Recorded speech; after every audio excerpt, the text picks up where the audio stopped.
¿Ya tienen la imagen en la pantalla? Ya, doctor. Ya, doctor. Ok, una disculpa, yo también tengo problemas con mi equipo, sobre todo con la velocidad, está un poco lento, desconozco debido a qué. Pero bueno, nosotros nos quedamos ayer en esta parte y esto que sigue complementa, ¿de acuerdo?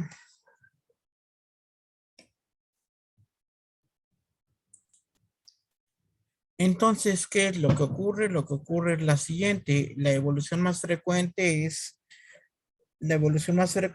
esto que les voy a señalar, lo otro es el complejo de desarrollo fisiopatológico de la enfermedad. Entonces es muy importante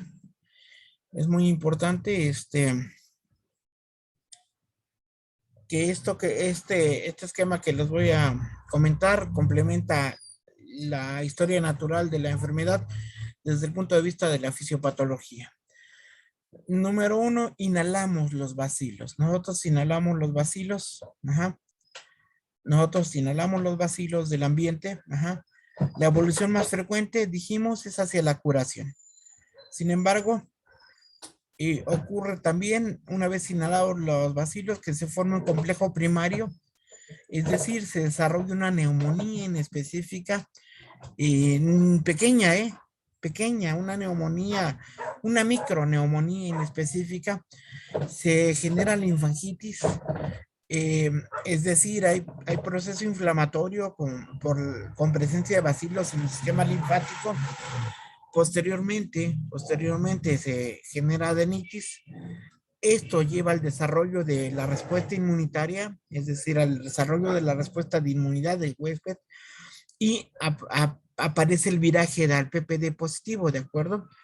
Este viraje al PPD positivo conlleva un proceso a través del cual se forma un granuloma, que un granuloma es un conglomerado en capas. Imagínense ustedes como las capas de la cebolla, pero esta de monocitos, de macrófagos, de linfocitos. Ajá. Este conglomerado en formación como de cebolla, ajá, en capas, ajá. Esto que se llama granuloma, eh, es la conformación de un encapsulado de los bacilos. Este encapsulado se fibrosa, ajá, se fibrosa ese encapsulado, y entonces queda un granuloma, un granuloma calcificado. Este granuloma calcificado lleva a la estabilidad de la enfermedad. Yo les platicaba, tengo un granuloma calcificado en el pulmón del lado derecho, es pequeño, 5 a 6 milímetros. Ajá. Pues espero que siga ese tamaño, pero tengo ese granuloma, pero esa es una estabilización del proceso infeccioso. Ahí se queda el proceso infeccioso. Pero entonces les comentaba, esta es la segunda vía. La otra vía es que se forma el complejo primario, se desarrolla la neumonía en específica, que es una microneumonía. Se genera linfangitis, es decir, hay proceso de multiplicación y viaje de los bacilos a través del sistema linfático. Esto lleva a progresión de la enfermedad, progresión de la enfermedad, y la progresión de la enfermedad tiene dos vertientes. Uno, genera necrosis tisular, necrosis del tejido pulmonar, necrosis de neumocitos tipo 1 y tipo 2. Ajá. A mayor multiplicación de bacilos en esa zona y a diseminación broncógena. Esta diseminación broncógena quiere decir, se desarrolla necrosis tisular, se formó un complejo neumonía gaseosa cavitada. De esa neumonía gaseosa cavitada se liberan hacia los bronquios bacilos y entonces la persona pasa a diseminar la enfermedad de manera broncógena, es decir, se van los bacilos vía los bronquios en la expectoración. Es entonces cuando tenemos un paciente que expectora bacilios, es decir, un bacilífero. Ajá. Aquí en ese momento es cuando tenemos el paciente con la enfermedad fibrocavitaria o exudativo cavitaria, perdón, exudativo cavitaria con neumonía activa, con tos, expectoración, fiebre o hipertermias vespertinas, diaforesis, ajá. Y en ese momento el paciente tiene enfermedad activa, ¿de acuerdo? Enfermedad activa que se identifica perfectamente cuando en la expectoración de este paciente le tiñen los bacilos, ¿no? Mandas una tinción de estos bacilos, es una tinción ácido alcohol resistente, identifica los bacilos y tú dices, tiene, es positivo, este Bayer es positivo, ¿de acuerdo? Es cuando tú dices eso. Pero la progresión de la enfermedad tiene esta segunda vertiente que van a ver acá, vean ustedes. Siguiendo la flecha que se desliza hacia abajo, ¿la están observando? Sí, doctor. Sí. Correcto. Tenemos una progresión de la diseminación linfangítica. Acuérdense, de esta progresión, de esta linfangitis primaria a una progresión hacia necrosis del tejido y enfermedad exudativo fibino cavitaria, pasa a la diseminación vía de los bronquios de la salida del micrófono para infectar a otras personas, ¿de acuerdo? Pero también se da la otra vertiente, que es el predominio de diseminación linfohematógena de los bacilos, y esto lleva a su vez a dos vertientes más. El desarrollo de tuberculosis miliar, y el desarrollo de tuberculosis ganglionar, que son dos tipos de tuberculosis, pero fíjate bien, fíjate bien, en estos dos tipos de tuberculosis, que por cierto son tuberculosis diseminadas sistémicas diseminadas, es decir, son todo el sistema linfohematógeno del individuo, de la persona, no solamente el gránulo de Mijo, los nódulos en el pulmón bilaterales diseminados, sino también, fíjate bien, granulomas en hígado, en vaso, en diferentes estructuras del organismo, que es una tuberculosis con diseminación linfático-hematógena generalizada, sistémica. Cuando se desarrolla la otra variedad que es ganglionar, se refiere a que el bacilo se diseminó a varios grupos ganglionares, locales, regionales y a distancia. Y la enfermedad de tuberculosis ganglionar tiene un componente sistémico muy importante, ¿de acuerdo? La parte interesante de estas dos diseminaciones, la parte más interesante es que son de manera extrema graves, matan a la persona en menos tiempo. Pero en estos dos casos de diseminación linfohematógena, las vaciloscopias son negativas, es decir, los bares en expectoración no nos sirven para diagnosticar al paciente. Quiere decir que cuando el paciente desarrolla el complejo primario, desarrolla la neumonía, de ahí progresa a necrosis tisular y enfermedad exudativo cavitaria, es decir, tú identificas las cavernas y la neumonía en el pulmón localizadas. ¿Ah? El paciente tiene hemotisis, tiene una gran cantidad de expectoración y es bacilífero, en este momento contagia a otros. Pero este es un momento muy importante, porque aquí tú das tratamiento antituberculoso y controlas la enfermedad, curas al paciente. Pero, pero si tú tardas en hacer estos diagnósticos de tuberculosis miliar y ganglionar, y además tú empiezas a soñar, a imaginar que no es tuberculosis miliar o ganglionar, sino que es alguna otra cosa, una neoplasia, citomegalovirus, alguna otra cosa. Entonces la enfermedad progresa y la persona muere en 3, 4 semanas, ¿de acuerdo? Ni siquiera te da tiempo.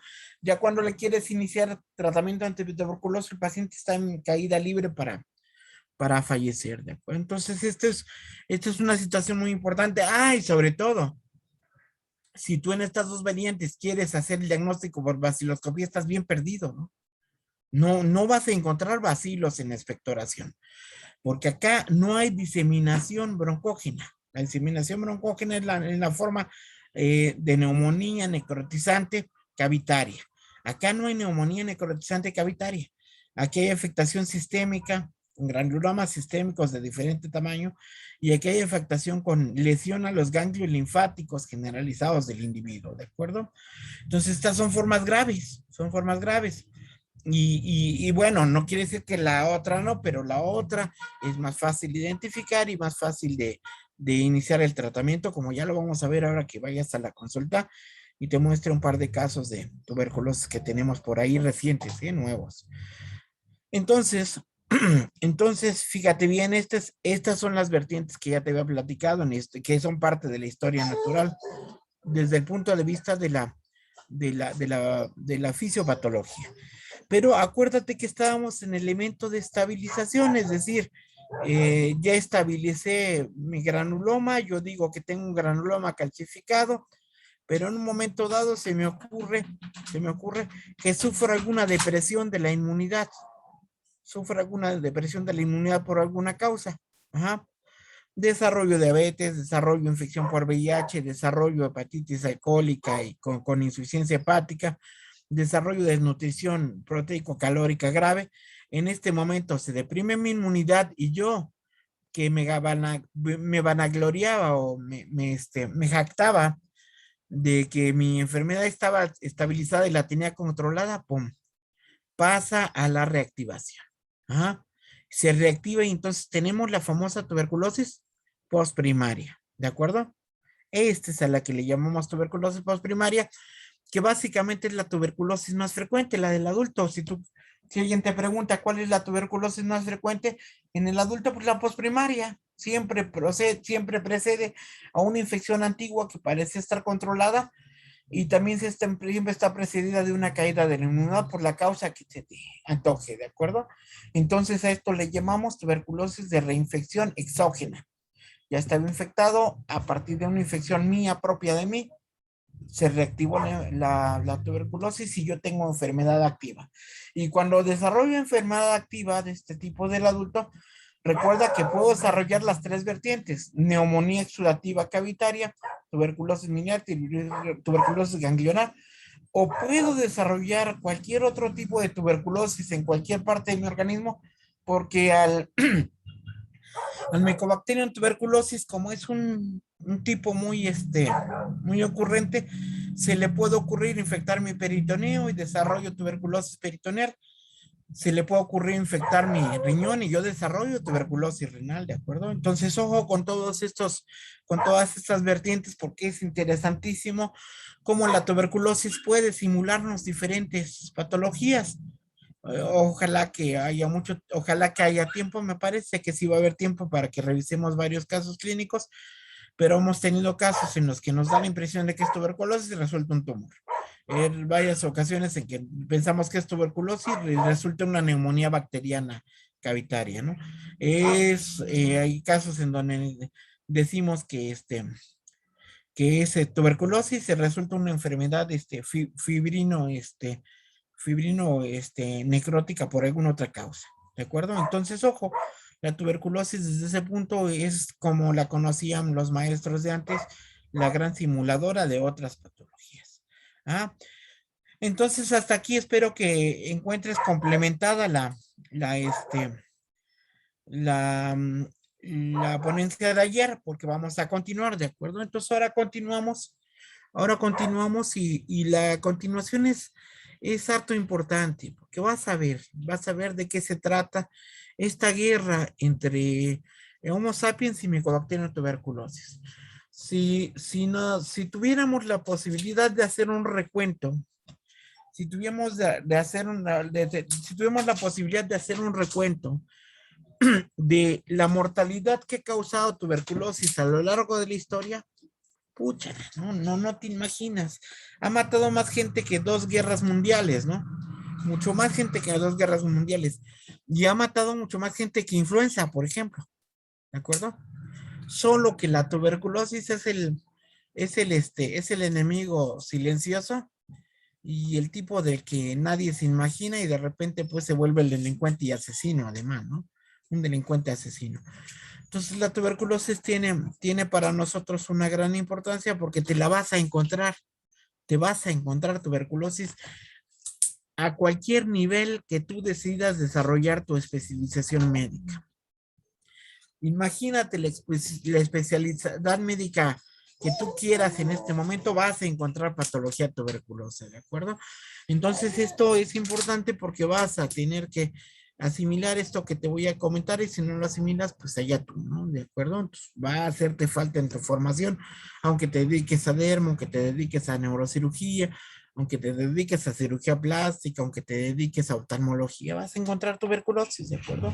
Entonces, mucho ojo, porque si no, vas a perder de vista uno de los peores enemigos de la humanidad, pero de los que más hemos aprendido, ¿de acuerdo?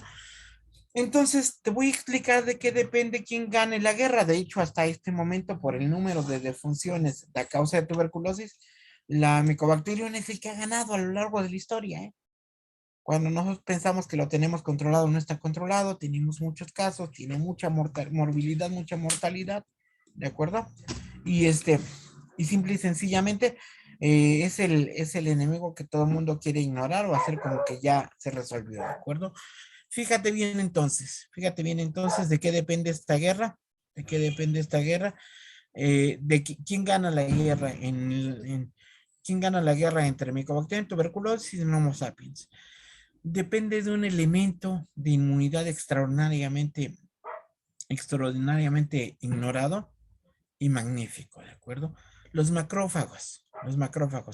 Esencialmente los macrófagos alveolares. Acuérdate que tenemos diferentes tipos de macrófagos, ¿de acuerdo? Hay unos macrófagos que están en el hígado y que están en el vaso y se llaman células de Cooper. Ah, son macrófagos. Existen macrófagos circulando en la sangre, son sanguíneos, macrófagos sanguíneos. Existen macrófagos en diferentes áreas del organismo, este, pero los importantes aquí son los macrófagos alveolares. De ellos depende la destrucción de la bacteria, ¿de acuerdo? Si nuestro macrófago alveolar es un atleta poderoso, rápido, poderoso, preciso, inteligente, entonces la destrucción de Mycobacterium está asegurada, ¿de acuerdo? Pero si tenemos macrófagos con algún defecto, si nuestros macrófagos son lentos, son perezosos, tienen mal olfato y mala vista, si nuestros macrófagos están mal armados, porque los macrófagos tienen que tener un armamento enzimático especial, ¿de acuerdo? Si nuestros macrófagos están mal armados, si nuestros macrófagos no son capaces ni de defenderse ellos, ni de defendernos a nosotros, entonces el macrófago sirve de transporte al Mycobacterium. Es el carrito, el Mycobacterium lo agarra de carrito, ¿de acuerdo? Y lo lleva a otras localizaciones corporales. Entonces el Mycobacterium que respiramos el Mycobacterium que respiramos y que llega a nuestro organismo vía el aparato respiratorio, que es la principal forma de contagio, de repente aparece en otras localizaciones porque nuestros macrófagos son tan idiotas que les sirven de carrito, ¿de acuerdo? Entonces, ¿de qué depende? ¿De qué depende que gane la guerra de Homo sapiens? Bueno, pues depende que la respuesta inmune celular, aquí en este caso los macrófagos, las células efectoras, sean capaces de identificar al Mycobacterium. Observa qué fotografía tan importante y te va a parecer como si fuera una recreación y no, es una fotografía realmente una fotografía en vivo. Ajá. Entonces va a depender de que este macrófago, que es la primera línea de defensa, y que es respuesta inmune celular, tenga una buena relación con células efectoras, linfocitos TCD4, THN1 y TH2, ajá, que la faciliten fagocitar a Mycobacterium tuberculosis. Primero encontrarlo, llevarlo hacia él, atraerlo, y luego fagocitarlo, y una vez fagocitado el Mycobacterium, tener la capacidad de eliminarlo, ¿de acuerdo? Esto pasa en una buena cantidad de personas, ¿eh? Una gran cantidad de personas tienen una buena cantidad de personas tienen un sistema inmune celular íntegro. Los macrófagos son verdaderos guerreros bien armados, con una visión especial, tienen elementos especiales para identificar a los enemigos, atienden perfectamente las señales de las células vectoras de los facilitadores de la inmunidad, reconocen, engloban, fagocitan el micobacterium y lo destruyen, ¿de acuerdo? Lo destruyen. Ah, entonces, esta respuesta inmune celular íntegra es lo que nos garantiza ganar la batalla contra tuberculosis, ¿de acuerdo? Pero fíjate bien, ¿quiénes tienen una respuesta inmune celular deficiente? ¿Quiénes tienen una respuesta inmunocelular deficiente? Bueno, tienen una respuesta inmunocelular deficiente quienes tienen macrófagos con alguna debilidad, ¿de acuerdo? Macrófagos con defecto. Ajá. Quienes tienen respuesta inmune no efectiva, no eficaz, quienes tienen células presentadoras de antígeno, sobre todo, fíjate bien, los procesadores de antígeno, los presentadores de los mismos, quienes tienen células, linfocitos CD4, en menor cantidad o deficientes en su actuar, ¿de acuerdo? Entonces te voy a platicar. ¿Cuál es el problema con el paciente con diabetes mellitus? El problema con el paciente con diabetes mellitus es que sus macrófagos son huevones. Algo está pasando.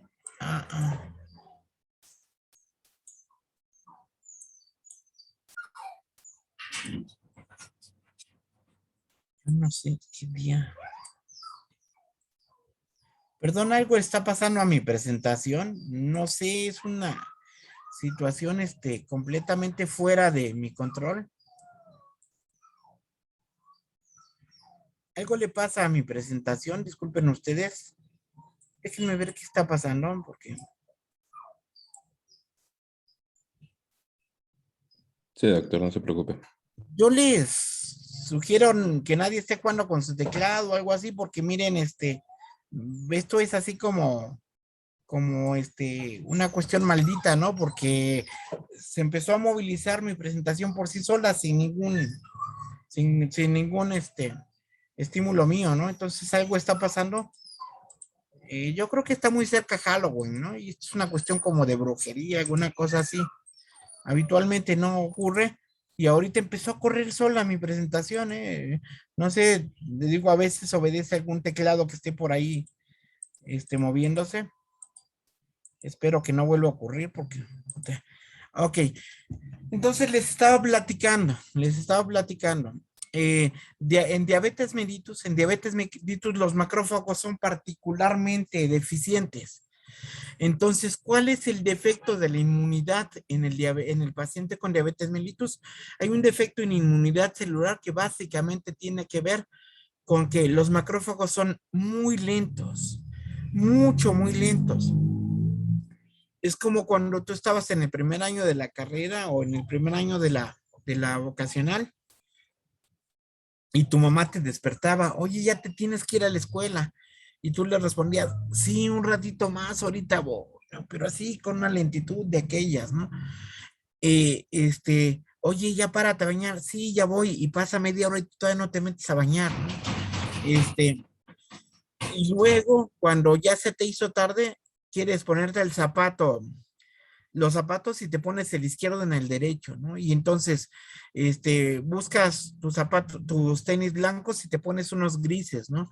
Y luego, intentas prepararte un desayuno y te quemas, ¿no? Te quemas y te causas daño a ti mismo, ¿no? Bueno, así de desorientados son los macrófagos en el paciente diabético. En el paciente diabético, el macrófago tiene una respuesta muy lenta. Se genera una invasión a un tejido. En este caso se genera la invasión la invasión por el bacilo de Mycobacterium tuberculosis al alveolo, y el macrófago llega a las 500, ¿eh? Es el último que llega, el macrófago llega al último. Cuando llega, alguien le avisa, oye, mira, por ahí está un bacilo tuberculoso. No lo veo. El macrófago dice, no lo veo, no lo ubico. Ajá. Y si acaso lo ubica, tarda mucho en tratar de englobarlo, y cuando lo engloba, mira, esto es lo que estaba diciendo, algo está pasando, ¿ya viste? Algo pasa, esta es una situación en la que mi presentación está embrujada, no es un efecto mío, yo no le estoy moviendo. Por favor, quien esté haciendo hechizos, no lo haga a la hora de la clase, ¿no? Por favor. Entonces, fíjate bien, este macrófago es muy lento, muy deficiente, no sabe ubicar. Alguien le dice, oye, mira, está bien, tú no te preocupes, yo te digo quién es el enemigo. Allá está el bacilo. No, pues yo no lo veo, el macrófago, ¿no? Ah, no, pero mira, ya te lo traigo aquí, te lo presento. No, yo no lo identifico, pero una vez que lo identifica, intenta fagocitarlo, no lo fagocita, no sabe fagocitarlo ese macrófago, no sabe fagocitarlo. Cuando por fin lo fagocita, en el interior del macrófago no hay un sistema enzimático, no hay un armamento enzimático para eliminar al bacilo, y entonces el macrófago le sirve de carrito al bacilo. Ajá. Y ocurre lo que estás viendo, en la diapositiva, ¿de acuerdo? Paciente con tuberculosis activa, exhala bacilos. Estos dos tipos no tienen ni idea de lo que es su sana distancia. Ajá. El segundo individuo que te estoy señalando aquí con el cursor, inhala bacilos, esos bacilos llegan al tejido. Ahí los macrófagos no hacen nada por detener al bacilo. Empieza a desarrollar enfermedad y finalmente infecta a la persona, ¿no? Finalmente la infecta. Algo está pasando con mi presentación, demonios con esto. Entonces, fíjate bien. Lo que te voy a explicar es lo que pasa cuando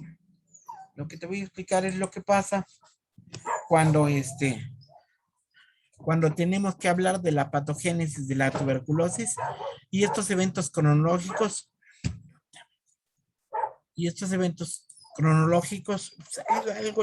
Te digo que algo pasa, se cambia solo esto. Ayer no estaba haciendo eso, ¿de acuerdo? No sé qué está pasando con mi presentación, disculpa tú. Lo que te voy a presentar son los estudios de Luria, que son una serie de estudios acerca de la fisiopatología de la tuberculosis que fueron los estudios empleados por la OMS a nivel mundial para explicar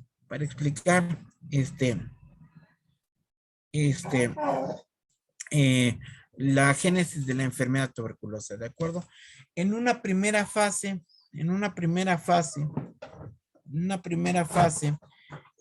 ocurre la fagocitosis por macrófagos alveolares, pero la capacidad bactericida del macrófago es deficiente. ¿Ah? Esto aunado a que el Mycobacterium tuberculosis tiene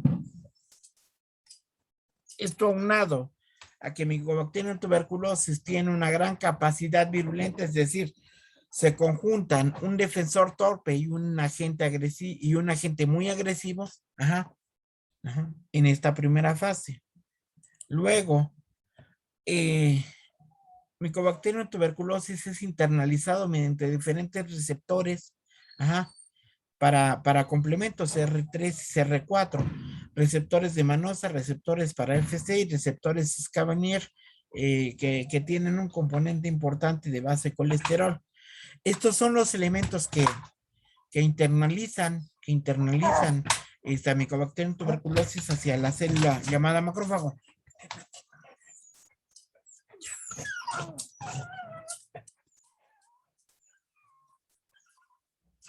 En la segunda fase, como el macrófago es deficiente, se permite un escape de Mycobacterium tuberculosis. Hay una multiplicación logarítmica en una multiplicación logarítmica de Mycobacterium tuberculosis adentro de la célula que se supone que era la que la debería de contener y no la puede contener, y empieza a haber lisis de los macrófagos. Entonces este individuo deficiente, que le sirvió solamente de transporte a Mycobacterium, que no lo pudo contener, que fue el carrito con el que se transportó Mycobacterium a diferentes partes del organismo, a diferentes partes del pulmón, ajá, empieza a morir el macrófago, ajá. Ahí se agregan se agregan monocitos a esta zona, intentan englobar a los bacilos, ajá. Ocurre el elemento de fagocitosis sin destrucción de Mycobacterium tuberculosis, y 2 a 3 semanas después hay una respuesta antigénica específica de células T, que es este tercer englobamiento. Recuerda que empezó englobando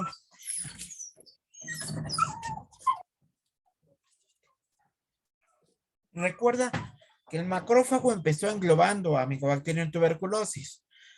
Luego el macrófago elisado llega en un sistema de monocitos y hacen una segunda capa intentando englobar a Mycobacterium tuberculosis.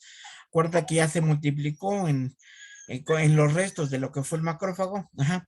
Luego 2 a 3 semanas después se establece una respuesta antigénica en la que participan específicamente células T, y se forma un tercer englobamiento de estos Mycobacterium, ¿de acuerdo? Ajá. En la tercera fase hay activación y agregación de macrófagos, de otros macrófagos, llegan otros macrófagos de otro lado. Hay lisis de Mycobacterium tuberculosis, necrosis,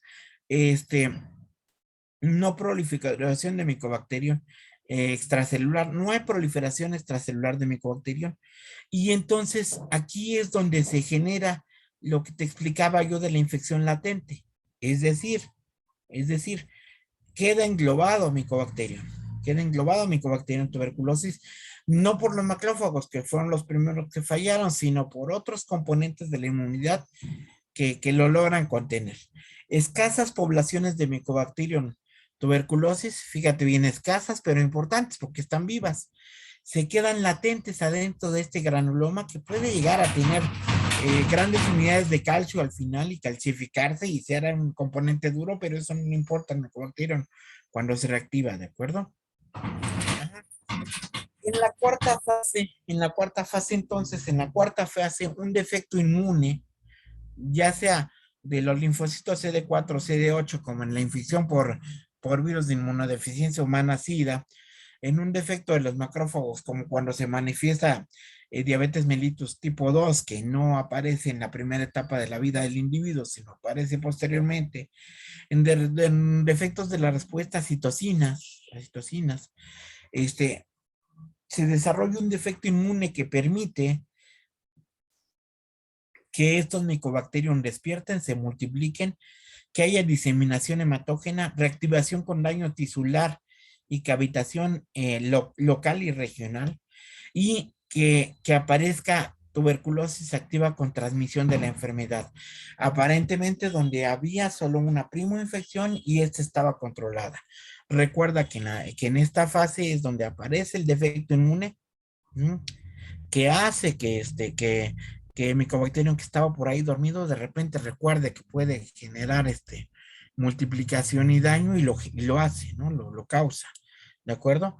Hay proliferación de Mycobacterium tuberculosis y diseminación linfática local y broncógena.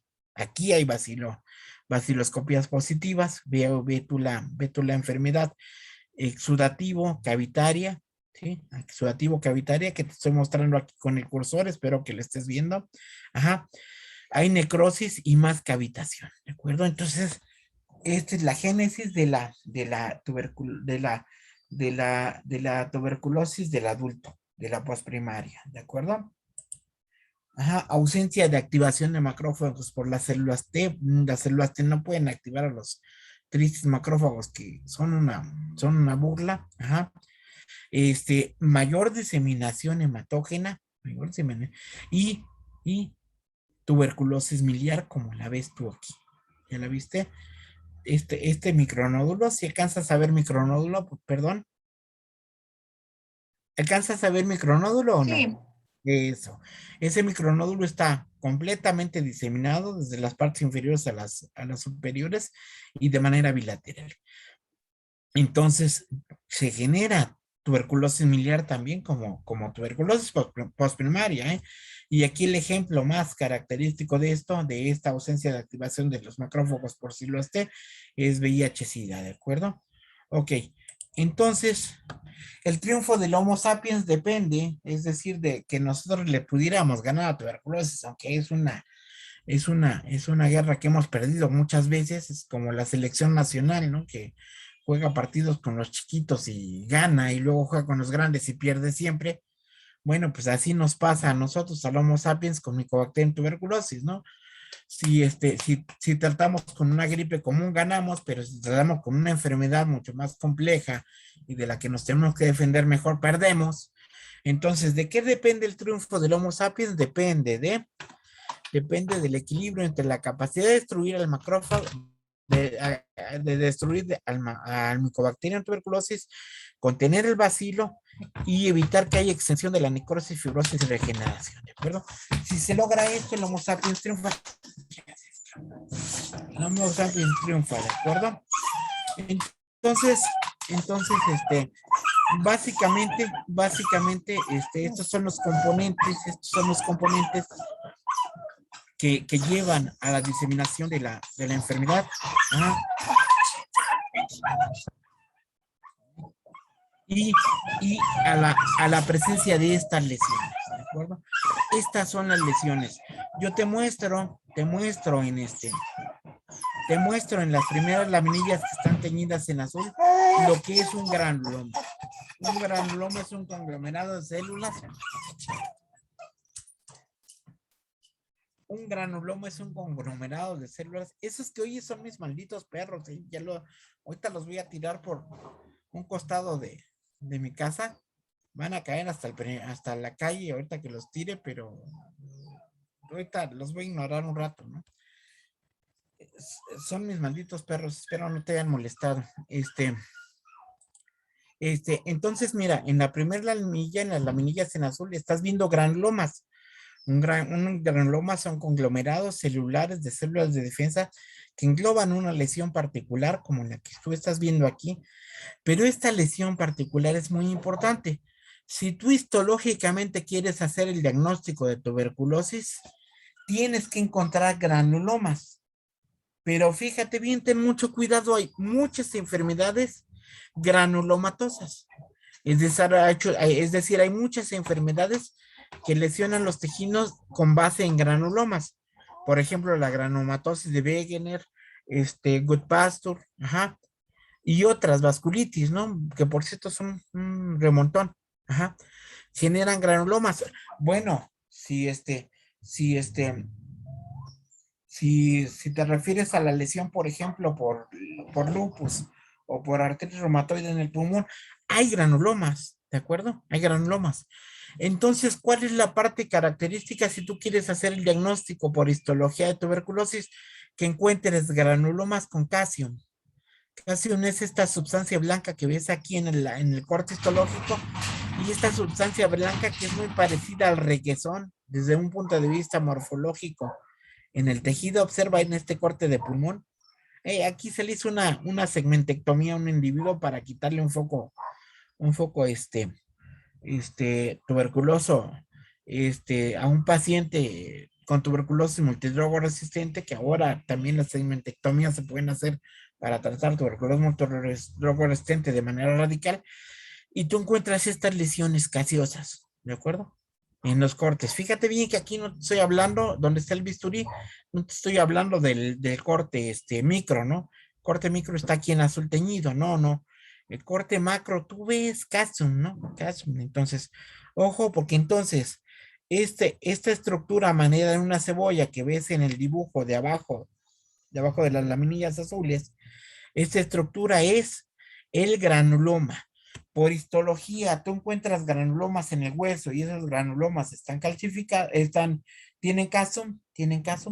Entonces tienes el diagnóstico de tuberculosis, ¿eh? Aunque no identifiques bacilos, y tienes el diagnóstico de tuberculosis. ¿de acuerdo? La única enfermedad en toda la historia y en el mundo de histológica, de que es con un granuloma gaseoso es tuberculosis. No hay otra enfermedad que genere granulomas gaseosos, ¿de acuerdo? Entonces, bueno, mira, hasta aquí nos quedamos el día de hoy. Aquí nos quedamos el día de hoy. Este, el día de mañana continuamos explicando algunas situaciones particulares. Ajá. Y pero al día de hoy nos quedamos hasta aquí, ¿de acuerdo? ¿Tienes alguna duda o alguna pregunta? Doctora, ¿a mí me podría repetir la tercera fase? Ay, me confundí.